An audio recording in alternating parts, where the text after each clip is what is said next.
I'm going to explain all the hidden costs of an underground water tank.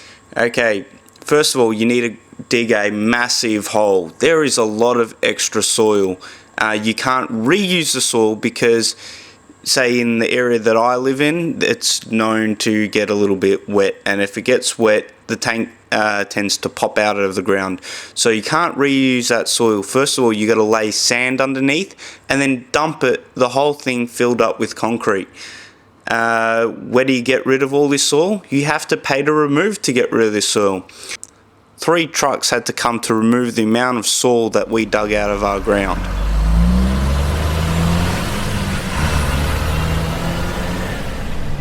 In our house, we've got a system where all of our toilets run on tank water. Problem is, when you run out of tank water, you need your water system to switch over back to the normal household water system. These pumps cost a lot of extra money. They start from $1,000 and work their way up to $2,500. If you got a 2-story house, you need an even more stronger pump to supply water to the second level. And once again, this system has to have a system where it can switch back and forth between tank and normal water. There was a gas line where it shouldn't have been, and we cut through it and had to relocate it.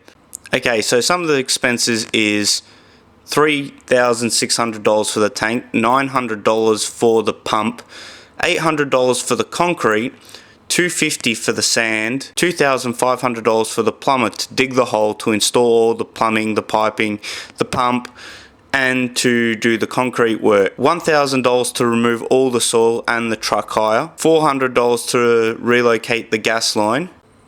Comes to a total of $9,450 for a tank, a water tank. This is to save you a few dollars on water.